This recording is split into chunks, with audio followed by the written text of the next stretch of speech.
भगवान वीरो मंगलम गौतमो गणी मंगलम कुंद कुंदाद्यो जैन धर्मोस्तु मंगलम सर्व मंगल मांगल्यम सर्व कल्याण कारकम प्रधानम सर्वधर्माणां जैनम जयतु शासनम जैनम जयतु शासनम जैनम जयतु शासनम।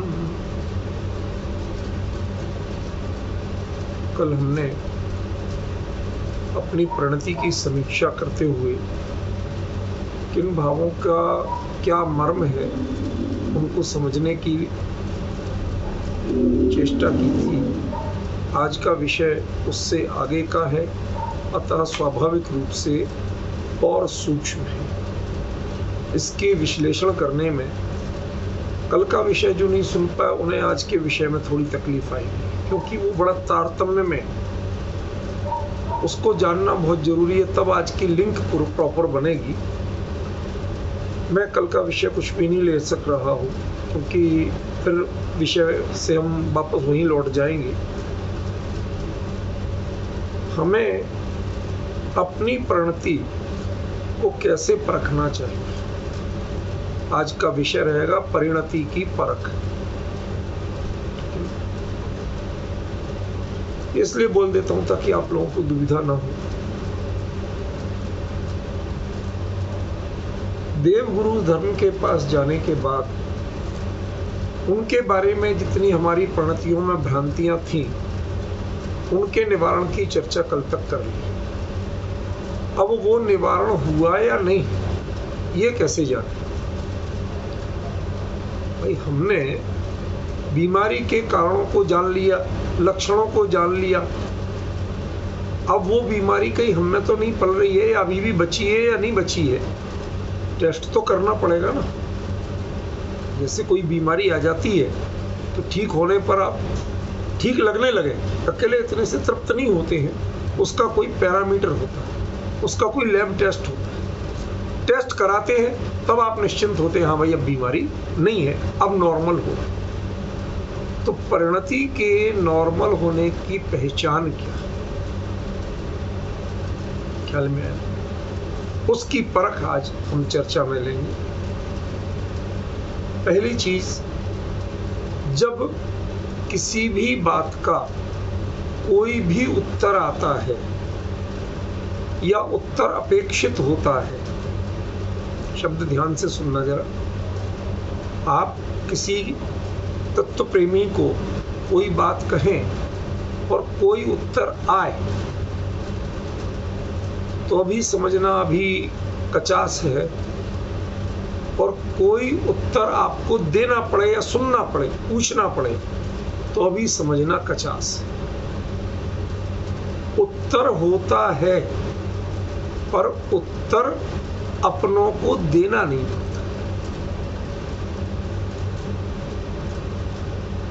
शुरू में थोड़ी ये कबीर की उलटवासियां जैसी लगेगी आपको कि कहाँ घुमा रहे हैं, कुछ नहीं घुमा रहा, बड़ा सीधा सरल चर्चा का विषय है मेरा।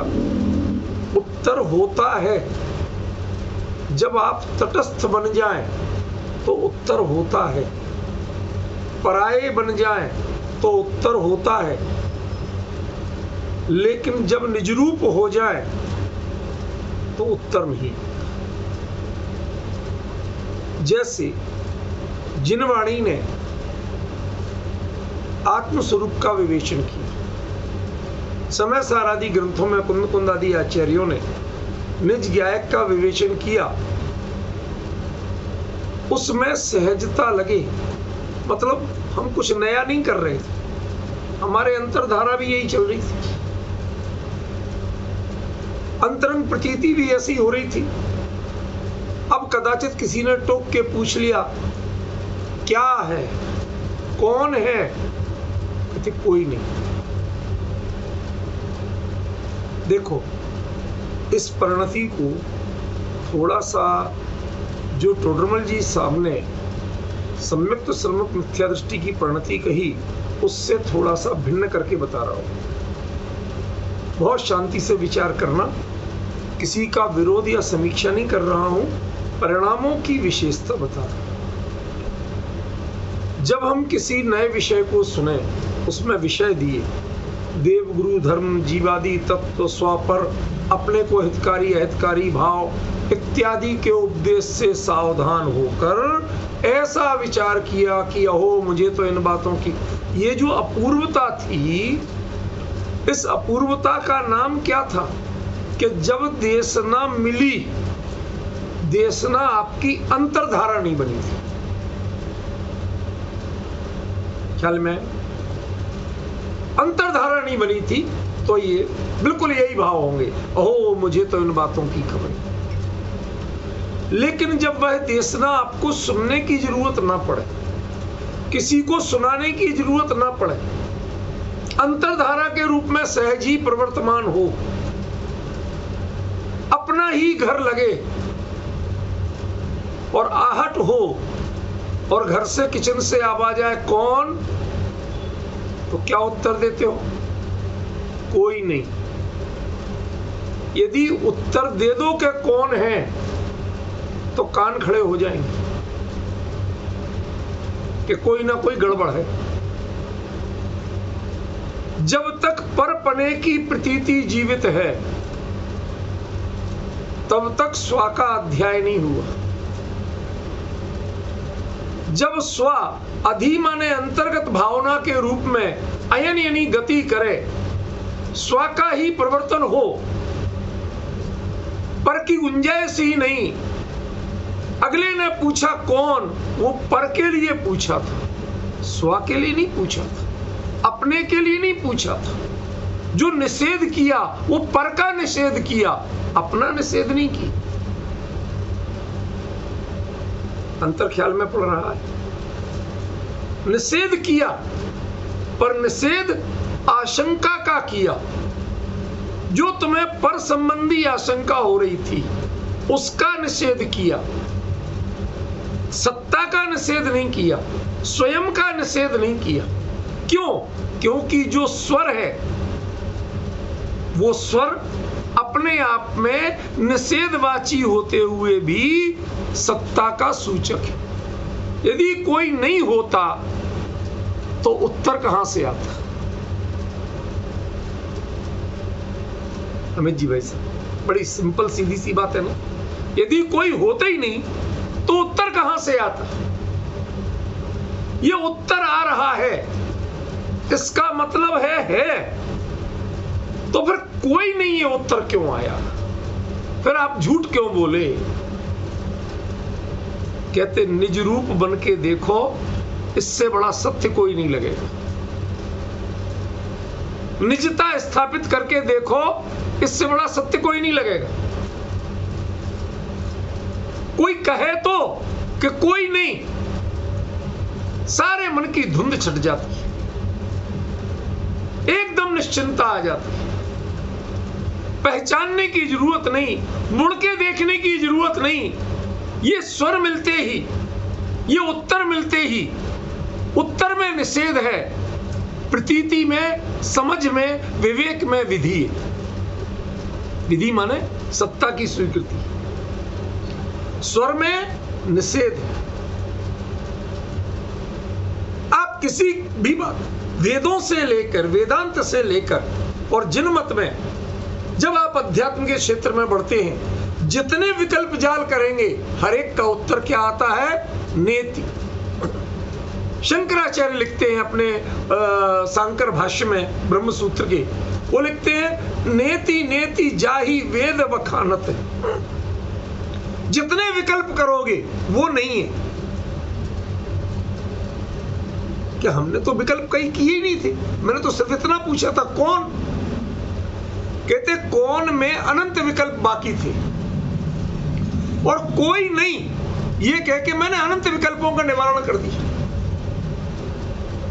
और कोई नहीं जो ये बोला ना, इसमें स्वयं की सत्ता का उत्तर दे दिया।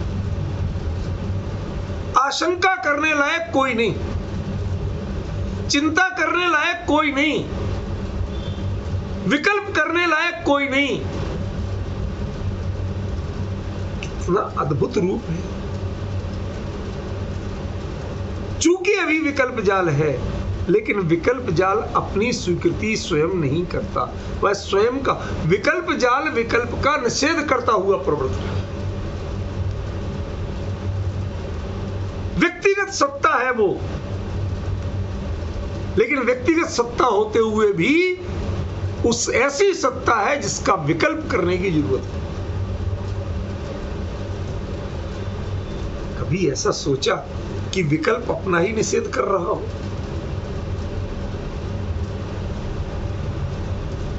किस नए की विवक्षा करूं इसे?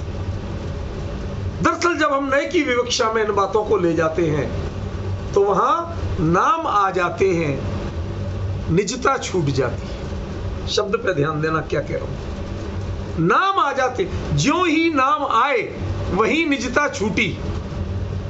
क्या कहा मैंने? नाम आए निजता छूटी। इस मंत्र को ध्यान रख लेना। मैं नए का निषेध क्यों करता हूं? नए की चर्चा का, नए कोई बुरी चीज नहीं है। जिनवाणी में बड़ा उपयोगी आचार्यों ने सोच विचार के प्रयोग किया, और कुंद आचार्य ने तो जो निश्चय व्यवहार का प्रयोग किया वो अद्भुत ही किया। द्रव्यार्थिक पर्यार्थिक का प्रयोग किया वो अद्भुत ही किया, कहीं कोई कमी नहीं है। लेकिन जिस लेवल पे आप बात कर रहे हो, जिस निजता की बात कर रहे हो, जब आप निजता के संवेदन की भूमिका में आते हो, उस समय किसी का नाम लेके निषेध करना, एक निषेध में अनंत का निषेध समाहित और स्वयं की स्वीकृति समाहित। यदि किसी एक का निषेध करोगे, नाम लेते ही किसी एक का निषेध होगा, सबका निषेध नहीं होगा। अमित जी भाई से बात ख्याल में पड़ी।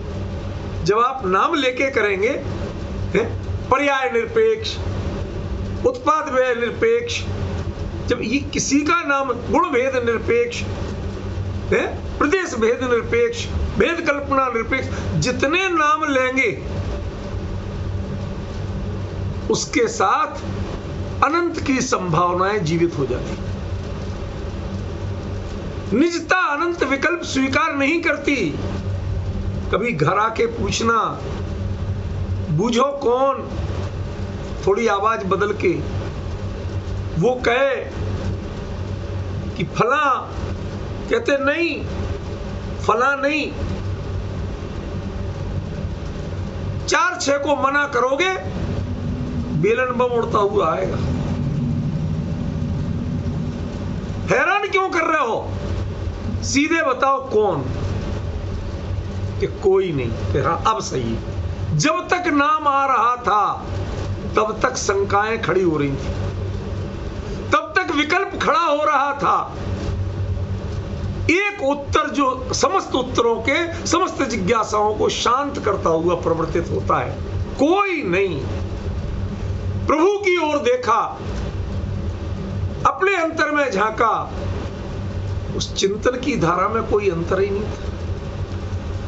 जिनवाणी को वाचा, परिणति को पढ़ा, दोनों की धारा में कोई अंतर ही नहीं था। ऐसी सहजता चले, उस परिणति को पहचानना कि अब आप वाकई में, कभी कभी होता है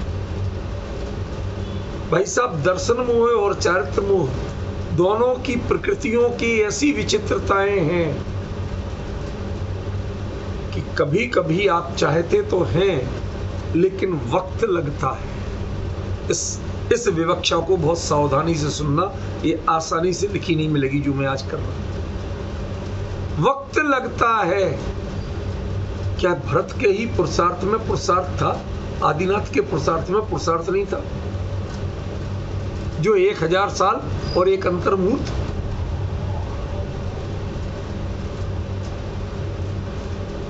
वक्त लगता है, लेकिन वो माइंड करने की चीज नहीं। उस समय क्या होना चाहिए? ये निजता वर्तनी चाहिए, बस। ये तृप्तिदायक है, ये चित्त को आपको निर्विकल्पता की ओर बनाए रखती है। जब जब आप विकल्प करोगे, जितने नए विकल्प करेंगे, ध्यान रखना, गारंटी से केवल ज्ञान नहीं।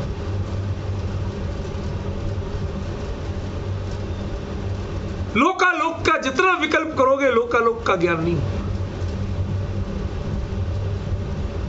चित्त को जितना निर्मल करोगे, लोकालोक अपने आप आकर के बैठ जाएगा। वस्तु स्वरूप बड़ा विचित्र है भाई साहब अमित जी। आपके जानने से ये ज्ञान में नहीं आते हैं, आपकी जानने की जिज्ञासा समाप्त होती है, उससे अंतर की धुंध छटती है, जो निर्मलता प्रकट होती है, तो लोकालोक ज्ञान में आके बैठ जाता है। जैन दर्शन कभी लोकालोक के जानने वाले को सर्वज्ञ नहीं कहता, क्योंकि लोकालोक को जानकर सर्वज्ञता होती नहीं। लोकालोक की जिज्ञासा सर्वज्ञता नहीं होती है, लोकालोक को जानने के प्रयास से सर्वज्ञता नहीं होती। जैन साधना की पद्धति बहुत अद्भुत है, बहुत भिन्न है। सब कहते हैं प्रयास करो तो होगा, जैन कहते हैं प्रयास नहीं करो तो होगा, उसका विकल्प नहीं करो तो होगा। ये जो विकल्प का शमन है, निजता की निरंतरता है, यही तुम्हें सच्चा समाधान है। बाकी सब उत्तर हैं, समाधान एक है। जब तक विकल्प खड़ा है किसी व्यक्ति का, किसी भी विवक्षा का, किसी भी नए का, तब तक उत्तर मिलते हैं, नयों से समाधान नहीं होता। समाधान निजता से होता है, और निजता कहती है कोई नहीं।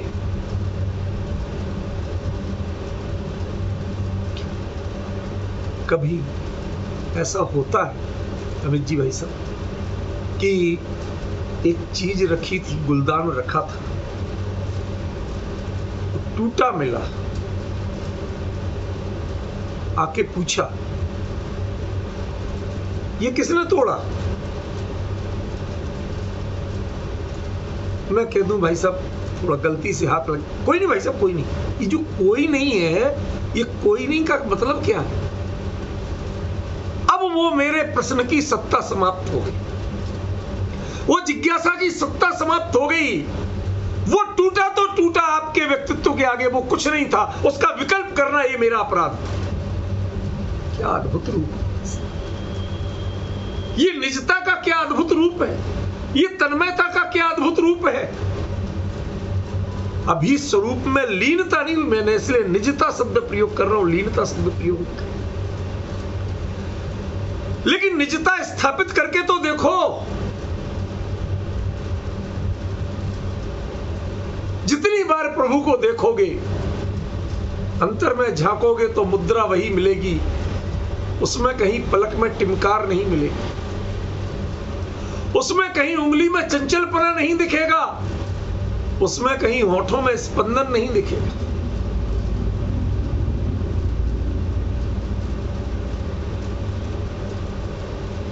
बहुत भाव से बता रहा हूं इनको, इन शब्दों को मतलब पीने की कोशिश करो, पचाने की कोशिश करो। आंख में टिमकार नहीं, पलक में झपकना नहीं, होंठ पर स्पंदन नहीं, ना विवक्षा है, ना पूछने की इच्छा है, ना समझाने की इच्छा। परम तृप्ति का भाव, ऐसी परिणति जब बनती है, तब यदि पूछा भी जाए कोई उत्तर, तो क्या उत्तर आता है? उत्तर आते ही नहीं है, समाधान आता है। उत्तर के बाद पुनः जिज्ञासा खड़ी हो सकती है, प्रश्न खड़ा हो सकता है, पर समाधान के बाद प्रश्न खड़ा नहीं होता। जब कोई नहीं कह देते हैं तो अंदर से फिर कोई प्रश्न नहीं आता। ये पूछोगे थाली लगाऊं, अब कौन है इसकी जिज्ञासा समाप्त। अब तो जो है अत्यंत निज है, तो निज के सत्कार की सेवा की प्रक्रिया शुरू होती है। ऐसे ही जब ये विकल्प जाल समाप्त होकर के निजता की भावना जगती है, समस्त विकल्पों के लिए कोई नहीं का उत्तर आने लगता है, तो परिणति फिर स्वयं को में समर्पित होने का प्रयास करती है। फिर उसकी तैयारी स्वयं में समर्पित होने की होती है, फिर जिज्ञासा की तैयारी नहीं होती। ये परिणति हम लोक व्यवहार से सीख रहे हैं, लेकिन अलौकिक रूप सीख रहे हैं। कैसे प्रभु के दर्शन किए, कैसे जिनवाणी सुनी, कैसे तीर्थों की वंदना की, बहुत से काम करते हैं। इन सबका उद्देश्य क्या है? क्या उद्देश्य, क्यों जाते हैं? जो सोचते हैं कि पुण्य के लिए जाते हैं, उनके मुकाबले अज्ञानी कोई प्राणी नहीं। जो अंतर के बल में कहीं शिथिलता है, जैसे हम भोजन करते हैं 4 से 6 घंटे के बाद पुनः थोड़ी सी शिथिलता शरीर में लगने लगती है, भूख की जरूरत लगती है, तो हम रिफ्यूलिंग करते हैं कि नहीं करते? मुकेश जी भाई साहब करते हैं ना? प्यास लगती है तो 2-3 घंटे बाद रिफ्यूलिंग करते हैं। गाड़ी को भी एक लिमिट में चलने के बाद रिफ्यूलिंग करते हैं, रीसर्विसिंग करते हैं। ये जो जिन मंदिर है ना, ये जिन मंदिर आपके रिफ्यूलिंग सेंटर हैं, और तीर्थ हैं वो रीसर्विसिंग सेंटर है।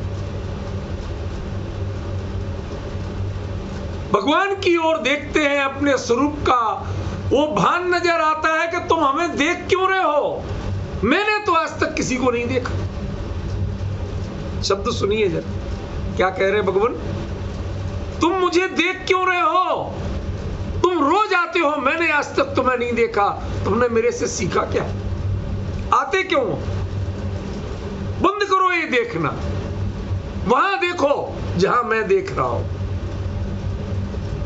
जो ही वो अंतर्मुख मुद्रा करते हैं, तो अभी तक तो प्रभु को देखते थे तो प्रभु की झलक बनती थी, अब प्रभु को नहीं देख रहे हैं तो प्रभु की झलक अंतर में विद्यमान रहती है, वीतराग मुद्रा विद्यमान रहती है, अविचल दृष्टि विद्यमान रहती है, निष्कंप होंठ विद्यमान रहते हैं, अविचल गात्र विद्यमान रहता है, परम तृप्ति विद्यमान रहती है।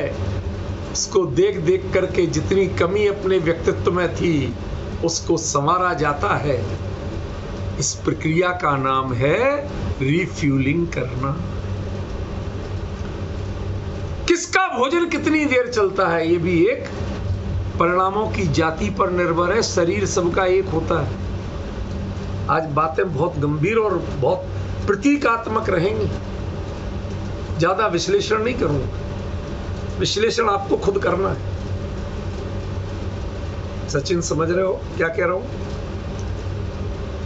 शरीर सबका वही होता है। बच्चे को भोजन 3 घंटे 4 घंटे में चाहिए, बड़े आदमी को भोजन 6 घंटे में चाहिए,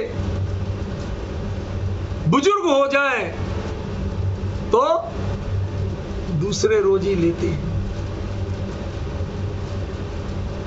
नहीं चाहिए, पचते ही नहीं, जरूरत ही नहीं फील होती।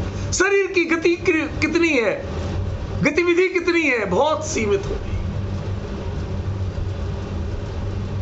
किस पर डिपेंड करता है? आपकी चंचलता जितनी हो, रिफ्यूलिंग उतनी जल्दी चाहिए। अविरति के मुकाबले चंचलता नहीं होती है, इसलिए अविरति के लिए नियम है कि दिन में कम से कम 3 बार देव दर्शन करे। भाई साहब सुनना जरा गंभीरता से। पूर्व मध्य अपराह्न की बेला पढ़ते हो कि नहीं पढ़ते हो? गलत कह रहा हूं? ये अविरतियों के लिए निर्देश है। पूर्व मध्य अपराह्न की बेला 3 बार कम से कम करना। क्यों? क्योंकि तुम भागते बहुत हो, चित्त को चंचल बहुत रखते हो, विषय से विषयांतरित बहुत होते हो, इसलिए तुम जो फ्यूल लेते हो ना वो पच जल्दी जाता है, वो जल्दी खत्म हो जाता है। तुम रिफ्यूल करने अविरति दिन में 3 बार जाता है। उस मुद्रा को देख के अपने आप को रिफ्यूल करता है। वास्तव में वो उनके दर्शन नहीं करता, क्योंकि उन्हें दर्शन से तृप्ति नहीं होती है, वो आपकी ओर देखती नहीं। और इसे मांगना नहीं है तो जाता क्यों? भाई अन्य मतियों का समझ में आता है, प्रभु ये दे देना, भगवान ऐसा मिल जाए। यहां जब ये मांगने की प्रक्रिया ही नहीं है तो जाता क्यों है? कहती यही तो अद्भुत चमत्कार है। इसी मंत्र को तो आज तक लोग समझ नहीं पाते हैं कि जाते क्यों हैं जैन। पुण्य का तुम निषेध करते हो, भोग का तुम निषेध करते हो, तो जाते क्यों हो? कहते क्या करें, एक बार सुबह सुबह देख के आते हैं, अपना वैसे ही बनने का, अपने प्रणति को वैसे ही संवारने का अभ्यास करते हैं। लेकिन ये गतिविधियां भी चलती हैं और इनमें मैं प्रणति भी संभालता हूं। संभालते संभालते जब लगता है कि मैं अपनी प्रणति से कुछ दूर हो रहा हूं, उसकी सक्रियता छीण पड़ रही है, वापस चला जाता हूं। वो रिजर्व में आने के पहले जितनी गाड़ी चलाओगे उतनी जल्दी रिफ्यूलिंग कराना पड़ेगी। समझ रहे हो जी भाई साहब? जितनी गाड़ी चलाओगे उतनी जल्दी रिजर्व आएगा, और जो ही रिजर्व आए आप रिफिलिंग करा लेना भैया, क्योंकि ये गाड़ी रुकने वाली नहीं, ये तो चलेगी। चिंतन का कार्य चलेगा, ज्ञान के विकल्प चलेंगे, राग के विकल्प की बात नहीं कर रहा। चलेंगे जब सक्रियता रहेगी तो रिफ्यूलिंग तो कराना पड़ेगी। रिजर्व में आए, रिजर्व दिखे, उस समय तक जल्दी से जल्दी करा लेना। आपकी परिणति जो निजानंद स्वरूप को वीतराग परमात्मा के दर्शन करके सुबह हृदय में बसाया था, चित्त में आत्मसात किया था, यदि उस पर जरा भी धुंधलापन आए, उसके पहले प्लग ऑन कर देना। दोपहर में फिर चले, फिर देखा शांत भाव से प्रभु को, अपनी रिफ्यूलिंग की, और रिफ्यूलिंग करके हम फिर से आए। शाम तक की गाड़ी चली, यद्यपि रात भर गाड़ी नहीं चलाना थी, लेकिन फ्यूल तो चाहिए था। हल्का फुल्का काम तो होगा, पूरी रात नहीं चलना, हल्का फुल्का तो होगा। तो हमने क्या किया, फिर से शाम को ये 3 बार जाना। देशवृत्ति उसका नियम है 1 बार का, कायदे से। जितनी चाहे देर रहे, समय बढ़ता है, लेकिन उसके बार बार जाने की गतिविधियां नहीं होती। समझे? 1 बार में पर्याप्त फीलिंग हो जाती है, क्योंकि चलते उतनी ही है, गतिविधियां उतनी है, बहुत से विषय छूट चुके, बहुत से विकल्प छूट चुके। महावृत्ति को कहते निज से दूर होते कब हैं कि जो फ्यूलिंग की जरूरत पड़े। 24 घंटे निकल जाते हैं, कभी कभी 24 घंटे बाद भी ऐसा लगता है कि यहां तो रिफ्यूलिंग की जरूरत ही नहीं जाते हैं। कई कई दिन वनवासी बन के रह लेते हैं, आहार कर आते हैं, पर देव दर्शन करने घबराना मत, जिनवाणी के प्रमाण से बात कर रहा हूं, नहीं जाते हैं। जिन दर्शन मिलते हो नहीं जाते, ऐसी बात नहीं है, ये नहीं कह रहा हूं। कहीं वन में हो, प्रांतर में हो, नहीं हो, कोई जरूरत नहीं है। क्यों? क्योंकि जिन दर्शन से जो रिफ्यूलिंग कराते थे वो अभी खत्म ही नहीं हुई है। एवरेज ही इतना बढ़िया है, गाड़ी तेल पीती ही नहीं है, बहुत कम लगता है। समझ रहे ना? ऐसी परिणति में अपनी जब अंतर की सघनता बसती है, तो ज्ञानियों को इसका विकल्प कम हो जाता है। अन्यथा ये रिफ्यूलिंग का जो काम है ना, ये लगातार चलता रहता है। किसी के 3 बार, किसी के 1 बार, किसी के कभी कभी, जैसी आपकी गाड़ी की हैसियत हो, कैपेसिटी हो, क्वालिटी हो, उसके अनुसार आप अपनी परिणति में ये देखना कि कहीं रिजर्व तो नहीं आ रहा है, कहीं लाल कलर का जो बटन होता है वो तो नहीं स्पार्क करने लगा, इसकी चिंता करना। कहीं विकल्प उत्तर देने को मजबूर तो नहीं कर रहा, वो लाल बटन है भाई साहब, लाल लाइट है। किसे कहा? कोई विकल्प उत्तर देने को मजबूर तो नहीं कर रहा। जब तक कोई नहीं की स्थिति है, निश्चिंत रहना, गाड़ी में भरपूर फ्यूल। जो ही उत्तर देने की स्थिति आ गई त्यों ही समझ लेना लाल लाइट आ गई है, चलो लौट के रिफ्यूलिंग कराए, पहले पता करो पंप कहाँ है, पता करो जिन मंदिर कहाँ है, पता करो जिनवाणी कहाँ है, पता करो जिन देव की और जिन वचनों की श्रद्धा और चर्चा कहाँ है, वो ढूंढो कहाँ हो रहा है ये काम, वहां जाके अपनी रिफ्यूलिंग करो। ख्याल में अब कुछ और कहूं, नाराज तो नहीं होगी? नहीं, मुमुक्षु गारंटी से नाराज होंगे, इसलिए कह रहा हूं भाई साहब, गारंटी से नाराज होंगे इसलिए कह रहा हूं। अभी शांति भाई से कह दूं तो वो कहें साहब कल की बात तो जमी थी, आज की नहीं जमी। घबराओ मत, तब भी मैं कहूंगा वही जो है। सुनो, आप कहते हैं कि भैया देव दर्शन करो या नहीं करो, जिनवाणी जरूर सुनो।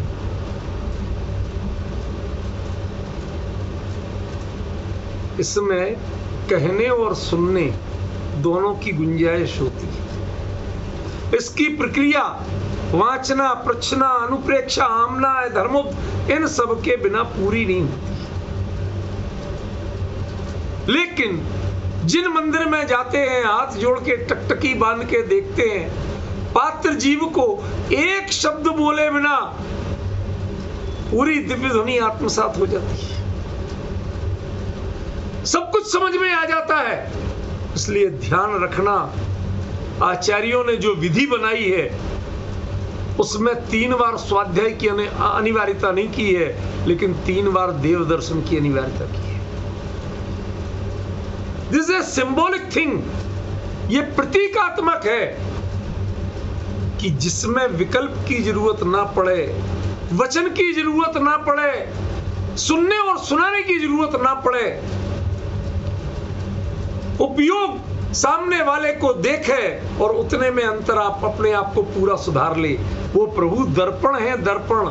जैसे दर्पण को देख के अपना व्यक्तित्व संवारा जाता है, दर्पण को नहीं संवारा जाता, ऐसे भगवान की मुद्रा को देख के अपने व्यक्तित्व को जो कमियां हैं उनको संवारने का काम होता है। इसलिए जिन दर्शन वो अधिक महत्वपूर्ण है वनस्पत जिन तत्व चर्चा के। सब्र से सुनना, दृष्टिकोण पकड़ना। मैंने पूजा पाठ इन प्रक्रियाओं को नहीं कहा, न प्रदक्षिणा किसी को नहीं कहा। अभी ये स्तर अलग है और देव दर्शन की विधि उसकी चर्चा की थी, वो चर्चा अलग है। क्लास जैसे जैसे बढ़ती है बताने के स्तर भी बदलते हैं। प्राइमरी की क्लास में भगवान महावीर के माता पिता का नाम सिद्धार्थ और तसला पढ़ाया जाता है, और बड़ी क्लास में भगवान के माता पिता होते ही नहीं है पढ़ाया जाता। बताइए कौन सा पाठ गलत है? कौन सा पाठ गलत है ये बताओ मुझे। प्राइमरी क्लास में वो पाठ गलत है कि होते नहीं, और हायर क्लास में सिद्धार्थ और तसला थे, ये भी गलत है। आपकी भूमिका के अनुसार वो पाठ के उत्तर सही होंगे। इसी प्रकार वो उत्तर जो दर्शन की विधि बताते हैं वो प्राइमरी वाली बात थी, अभी चर्चा दूसरे लेवल की। इसमें कितना कि इसमें हमने साक्षात जीवंत रूप को देखा और अपने आप को चेंज कर लिया। एक बात बताओ, कभी आपको अपने आप में इंप्रूवमेंट करना पड़े इस तरह से जैसे मैं करा रहा हूं, थोड़ा सा करके देखना, और किसी से तो नहीं कहूंगा, आप ही लोगों से कहूंगा, भाइयों से ही। तो ये लोग तो कहीं के कहीं ले जाएंगी बात, इसलिए नहीं कहूंगा। सुनो, आप सज संवर के तैयार हुए, आईना नहीं मिला, अब वो पूछ रहे भैया मैं कैसा लग रहा हूं? और तो सब ठीक है, थोड़े से बाल निकल रहे हैं पगड़ी के नीचे से, इनको अंदर करो। वो अंदर किए, थोड़ी पगड़ी टेढ़ी हो गई है, उसको भी सीधा करो। अब वो भी किए, तो कहते नहीं, इधर से जरा ढीली पड़ गई है, इसको भी टाइट कर। अनेक एक के बाद एक, एक के बाद एक, एक के बाद एक, और वो बता बता के कई बार इतना बता दिया जाता है कि वो पगड़ी खोल के फेंक देता। कहते यार अच्छी आफत है। सामने वाला सुधारता नहीं, बताता है। शब्द बहुत, दृष्टांत बड़ा सटीक दे रहा हूं और सीमित दे रहा हूं। जिनवाणी आपको बताती है, बनाती नहीं, प्रैक्टिकल नहीं सिखाती है, वो मात्र बताती है, शब्दों से बताती है, उसके हाथ पैर नहीं होते।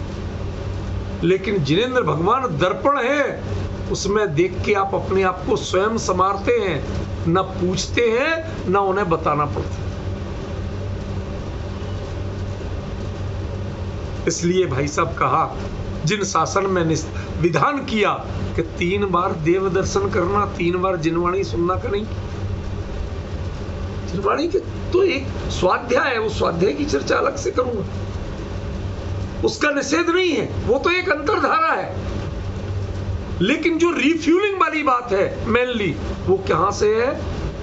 वो जितना आप अपने व्यक्तित्व में परिष्कार दर्पण से कर सकते हो, उतना किसी से पूछ पूछ के नहीं कर सकते।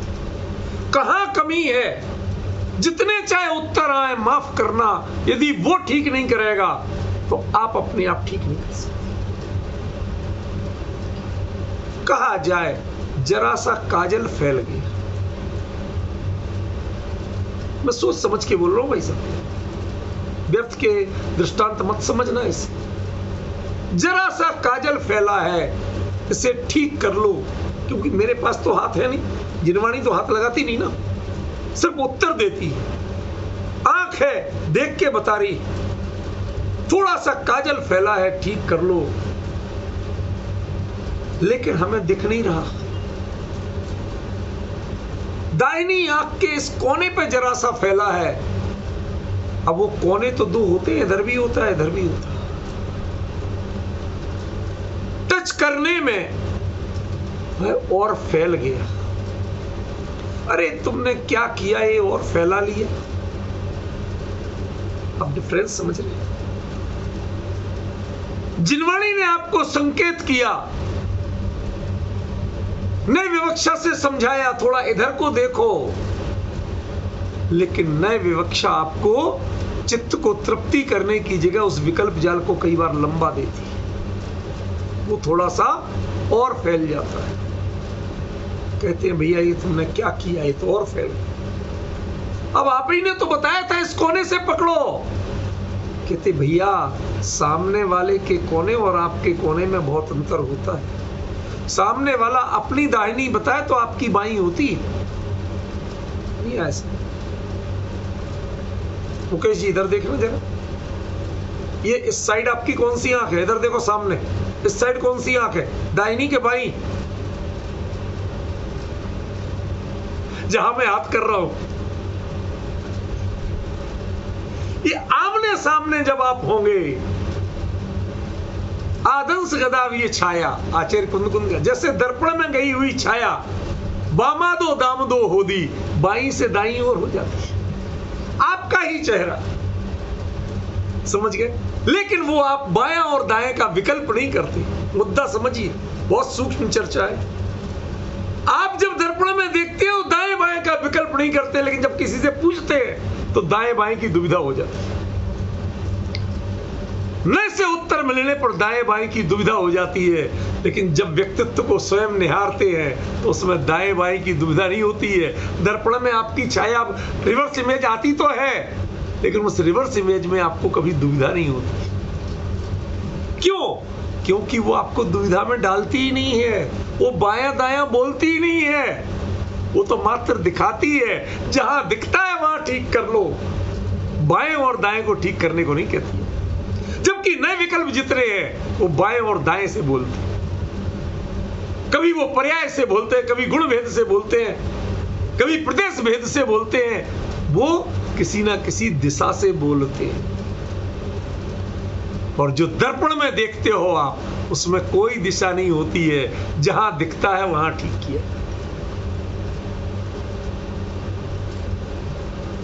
आई डोंट नो कि मैं जहाँ ले जाना चाहता हूँ आप लोग चल पा रहे हैं कि नहीं, मैं समझ नहीं पा रहा हूँ। आज थोड़ा दुविधा में हूँ। किसी के चेहरे पे वो तृप्ति, तन्मयता, वो चीज़ दिख नहीं रही। इतनी गंभीर बात करें, इतनी सूक्ष्म बात करें और सामने वालों से जब तक वो रेस्पॉन्स नहीं आए तो एक बार थकान सी लगती है कि ये चर्चा आगे बढ़ाई जाए कि नहीं बढ़ाई जाए। सचिन, आप कह रहे हो, मैं सब देख रहा हूं। मुझे चिंता एक की नहीं है। यही तो रागात्मक भूमिका की विचित्रता है। इसमें चिंता सबकी होती है, किसी एक की चिंता करके नहीं चल सकता। चिंतन एक का होता है। चिंता का विषय तो जितना राग होगा, जिन जिन से राग होगा, सबसे होगा। क्या पकड़ पाए आप भाई साहब? क्या कहा मैंने? दर्पण क्यों देखना? उसमें भी आपका बायां दायां हो जाता है, लेकिन उसमें बाएं और दाएं का विकल्प नहीं होता। जहां दिख रहा है वहीं ठीक करते हो आप, बायां दायां टटोल के ठीक नहीं करते। ये दर्पण का स्वरूप है। और जो शब्दों से बताते हैं वहां सारे संकेत बताना पड़ते हैं। वहां दाएं बाएं का विकल्प होता है और वहां दाएं बाएं का कंफ्यूजन भी हो सकता है। इसलिए जिनेंद्र परमात्मा के दर्शन में, जैन दर्शन में वीतराग परमात्मा के दर्शन की जो महिमा कही गई है, बाकी तो आपके चर्चा चिंतन के लिए जो मैटर मिलता है उसके लिए है। जब आपको पूछना पड़े, क्या कहा, जब आपको पूछना पड़े तो मां जिनवाणी है। यदि आपको दर्शन के बाद पूछने की जरूरत नहीं है तो मां जिनवाणी नहीं है। आज जो मैं बात कह रहा हूं उसको पचा सको तो पचाना, इधर उधर फालतू मत बोलो।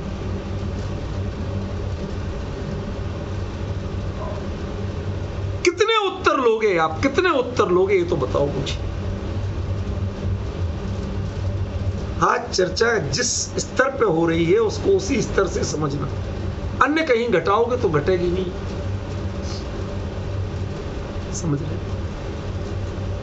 ये समझना कि ये जो प्रयोग लब्धि से थोड़े ऊपर स्तर पर जाके गाड़ी अटक गई, परिणति अटक गई है एक तरह से। ये उस लेवल की चर्चा, ये उससे नीचे लेवल की देशरण लब्धि की चर्चा नहीं है कि हमने क्या सुना, क्या सीखा। देवगुरु धर्म जीवादि तत्व स्व पर अपने को हितकारी हितकारी भाव, ये ऐसा भेद कर करके जो पढ़ाया जाता है ना, वो देशना तक ठीक है, वो प्रायोगिक से ऊपर निकलने पर काम का नहीं होता। चर्चा और चिंतन का जो स्तर है उसको वहीं से देखो, वहीं से समझो। ख्याल में अब आप लोगों ने कहा था कि हमें जरा उस लेवल तक हमारी प्रणति के जो बारीकियां हैं आप सिखाना, आप सिखा रहे तो थकान दिखाओगे तो फिर मैं भी थक जाऊं। अमित जी भाई साहब, जरा समझने की कोशिश करो। आज देव दर्शन को, उस पक्ष को जानो, क्या स्वरूप होना चाहिए। दर्पण देखते हुए कभी दर्पण आज तक नहीं देखा गया। और दर्पण में यदि दोष है, वो आपको सही नहीं दिखा रहा है, तो दर्पण को दर्पण नहीं माना गया। जो चैतन्य के रूप को निर्दोष नहीं दिखाए वो आराध्य आराध्य नहीं है। जिसमें चैतन्य की झलक ना मिले, स्पष्ट प्रतिबिंब ना हो, वो आराध्य आराध्य नहीं है।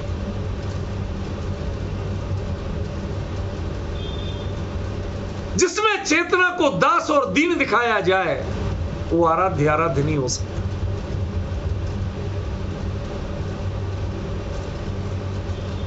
आज भाई सब एक एक वाक्य अपने आप में पूरा ग्रंथ है, जिस पर घंटों घंटों व्याख्यान हो सकते हैं। ऐसा एक एक वाक्य, एक एक ग्रंथ। हम आराध्य का निर्णय करने चलते हैं, कहते जिनको देखते ही तुम्हें चैतन्य जीवंत होता नजर आए। अपना रूप, चैतन्य माने पराया नहीं, पूरा जीवंत झलक में आए और तुरंत अपनी कमियां नजर में आए, देखते उधर हो और सुधारते इधर है, ये प्रक्रिया चलने लगे, इसको रिफ्यूलिंग कहते हैं। इसके लिए 3 बार देव दर्शन के लिए कहा गया, भाई परिणामों की जाति इतनी तो मजबूत बनाओ कि सुबह दर्शन करने आओ तो कम से कम 12-1 बजे तक तो चल जाए। आपका तो मंदिर से निकलते निकलते सब्जी मंडी में घुस जाता है, तोरी का भाव करने लगता है। सच बताइए, विडंबना है कि नहीं है?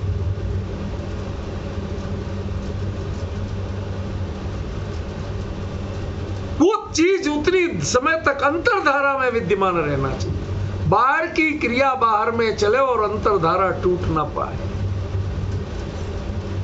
संसार में राग इस चीज को बहुत बारीकी से सिखाता है, अमित जी, बहुत बारीकी से सिखाता है कि क्रिया करके आओ, फिर भोजन का निवाला भी खाते हैं कि नहीं खाते। लेकिन वो धारा टूटती है क्या? क्या आज हमने क्या खोया? जब खोने की धारा नहीं टूटती है तो जो अलौकिक पाया है उसकी धारा कैसे टूट जाती है तुम्हारी?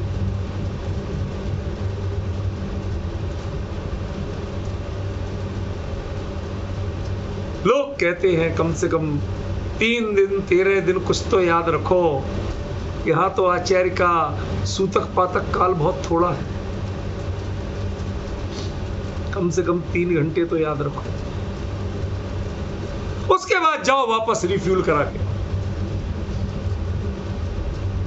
इतनी ही छूट है तुम्हें, इससे ज्यादा छूट नहीं है। क्यों? क्योंकि तुम्हारी परिणति अभी इतनी मजबूत नहीं है। दुधमुहे बच्चे हो। हमारे यहाँ कहावत चलती है, हाथ सूखा मुसलमान भूखा। अब पता नहीं उनके लिए क्यों कहा जाता है, मुझे पता नहीं है। मैं मुसलमानों के बीच में रहा नहीं, मैं जानता नहीं हूं क्यों उनको ये मुहावरा लगा, लेकिन कहा जाता है। कोई जानकार मिल जाएगा तो फिर मैं उससे पूछ लूंगा कि भाई ऐसा क्यों कहा जाता तुम्हारे लिए। आज तक मैंने सुना तो अनेकों बार है, लेकिन समझ नहीं पाया ये क्यों कहा जाता, पर अभिप्राय जानता हूं कि ये प्रतीकात्मक है, किसी जाति के ऊपर नहीं। ख्याल धोने के, भोजन के बाद हाथ धो के हाथ सूख पाए, इतने में वापस भूख लगाती है। बच्चों की परिणति, अवृत्तियों की यही परिणति है कि जिन मंदिर से जाके भोजन आदि करके निवृत्त नहीं हो पाए और एक बार फिर से याद आती है, फिर से प्रभु के दर्शन करने पहुंच जाते हैं, फिर से वही मुद्रा हृदय में बसाते हैं और बसा करके फिर पैड़ी पे पहुंचते हैं। अमित जी, आपके सहारनपुर की बात बता रहा हूं, आपको पता नहीं होगा। सहारनपुर में, नाम भूल रहा हूं, एक सेठ जी रहते थे, बहुत बड़े नामी सेठ थे। मेरे पास कहीं लिखा हुआ है उनका नाम। बहुत नामी सेठ थे, बहुत बड़े सेठ थे, दिगंबर जी। इतने बड़े कि राजधानी भारत में नए वायसराय आए तो उन्होंने कह दिया, महाराज आपको मिलना है तो यहीं पधारो आप। अब वायसराय अपने टक टक जैनियों के भोजन भजन का समय जान के 11 बजे तक हो जाता है तो वो पहुंच गए। मुनीम बोला, साहब पूरा स्वागत सत्कार आपका है, बैठो, अभी सेठ जी नहीं आए। सेठ जी आते हैं 1 बजे बाद। क्यों? क्योंकि 11 बजे तक तो वो भगवान के दर्शन पूजन आदि करते हैं, वहां से आके उसके बाद शुद्ध भोजन करते हैं और भोजन के बाद दोबारा भगवान के दर्शन करके तब आते हैं पैड़ी पे, उसके पहले नहीं। समझ गए भाई साहब क्यों कह रहा हूं? क्यों कह रहा हूं? आप बात पूरी समझ गए? ये इतिहास है, ब्रिटिश जो एम्पायर्स का इतिहास बता रहा हूं आपको, उसके गजेटियर्स में लिखी हुई बात बता रहा हूं। जैनियों की चर्या क्या थी, जीवन शैली क्या थी, ये उनमें लिखी हुई। और वो वायसराय इंतजार करते रहे जब वो आए। कहते भाई आज पहली बार हमने हिंदुस्तान के शहंशाह देखे, हम लोग तो जबरदस्ती के बादशाह बनते हैं। कहते आपको इसकी परवाह नहीं कि वायसराय खड़ा इंतजार कर रहा है, वो मिलने आया, उसका मैसेज आने के बाद आपको कोई अंतर नहीं। जब आपका भोजन चल रहा तो चल रहा, और भोजन के बाद दर्शन, जिन दर्शन को जाना तो जाना। आप दरवाजे के सामने से निकल रहे लेकिन अंदर वायसराय को क्या स्थिति है।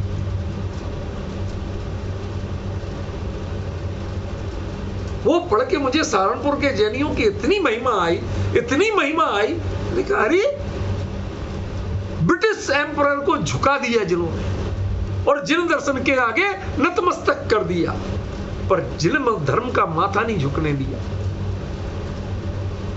समझ रहे ना? ढूंढना, ये नाम मिलेगा। आज से लगभग 150 साल पुरानी घटना है। मुझे भी कहीं ढूंढना पड़ेगा, कहीं लिखा होगा, मैंने किसी डायरी में लिखा होगा कहीं ना कहीं, या प्राकृत विद्या के किसी अंक में कहीं लिखा होगा। मैंने लिखा है ये अच्छी तरह। सर शायद जम्बूदास जी हैं जी में। प्लीज मेरी चर्चा के बीच में कोई नहीं बोला करे, ये मेरी विनती है आपसे। मेरी शैली है, उसको चलने दो। जो बताना है बाद में बताओ या मैसेज करके बताओ।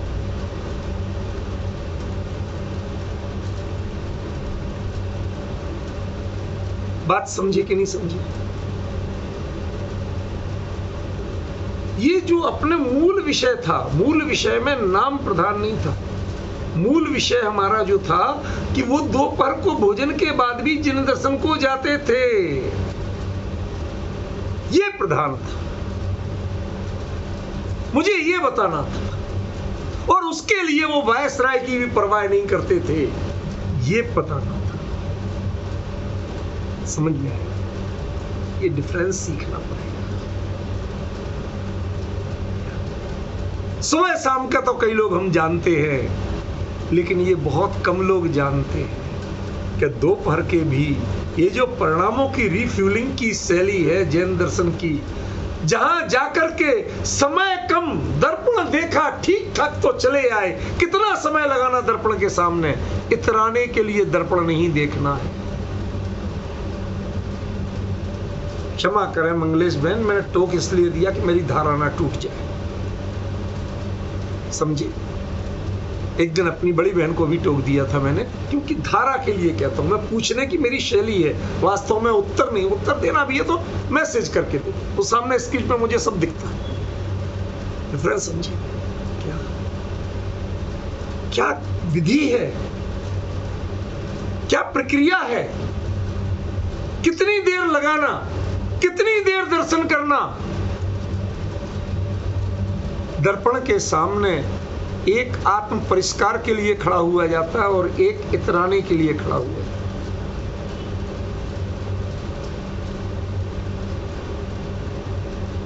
जब इतराने की नौबत आई है आज तक आपको, जिस पर इतराते हो वो तो आप हो ही नहीं। किस पर इतराते हो? मेकअप पर इतराते हो, बालों पर इतराते हो, चमड़ी पर इतराते हो, किस पर इतराते हो ये तो बताओ। जिस पर तुम इतराते हो उसके लिए तुम ही पढ़ते हो। पल रुधिर राध मल थैली की कसब सादी ते मेली, नव द्वार बाहे घिनकारी अस देह करे कि में यारी। इस पर इतराते हो जिसका परिचय तुम ये देते हो। एक बार तो परिणाम कहां से कहां पहुंच जाए। आज की चर्चा का जो प्रतिपादन है ना अमित जी भाई साहब, इनमें बहुत सी बातें आपको बहुत अटपटी लगने वाली है, बहुत अटपटी लगने वाली है। मैं चाहता हूं लगे, घबराओ मत, पर जो जहां बताना चाहता हूं उस लेवल पे लेना। कभी कभी भगवान के सामने से हटने का मन नहीं करे, दर्पण के सामने से हटने का मन नहीं करे। जैसे देह वाले देह पर इतराते हैं, ऐसे जो अंतर्बिंब नजर आ रहा है, उस अंतर्बिंब को निहारते हुए उधर देखा और अंतर में देखा। इतनी तन्मयता लगी, कहीं कोई दोष नजर नहीं आया तो खड़े के खड़े रह गए, निहारते रह गए। ऐसा हो जाए तब तो सही है, लेकिन आप लोग जिसको इतराते हो वो बड़ा खतरनाक है। ऐसे में तो दर्पण के सामने कितनी देर रहना, दोष देखा, दोष सुधारा, आगे बढ़े। क्यों? क्योंकि बाकी सब ठीक है। इतनी विकृतियां मत पैदा होने दो अपने व्यक्तित्व में कि तुम्हें घंटों सामने खड़े होकर अपने आप को सुधारना पड़े। इतनी विकृतियां पैदा मत हो।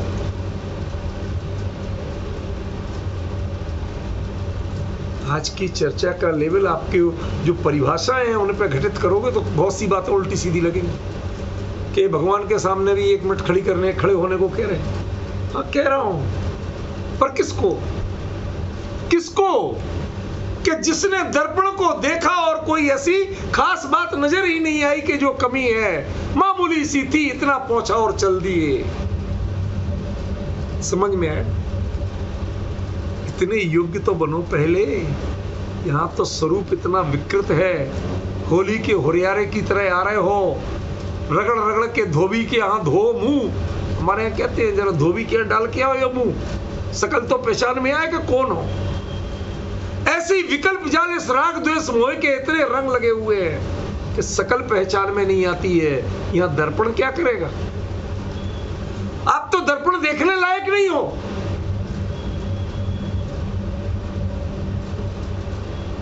होली के पेंटों के लपटे हुए चेहरे को कौन दर्पण बताएगा कि कौन हो आप? ऐसी तीव्र राग द्वेष मोह के पुते हुए व्यक्तित्व में उसमें चैतन्य का चेहरा कहां नजर आएगा? उसके लिए दर्पण की नहीं, धोबी घाट की जरूरत है।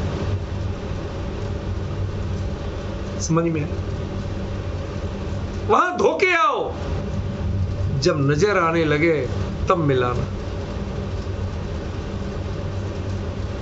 सारी नए मीमांसा के घाट पे अच्छी तरह रगड़ रगड़ के धोके आओ। जितने मिथ्या मान्यताएं, जितने भ्रम है, जितने अपने स्वरूप के बारे में आपको अज्ञान है, सब धोके आओ रगड़ रगड़ के।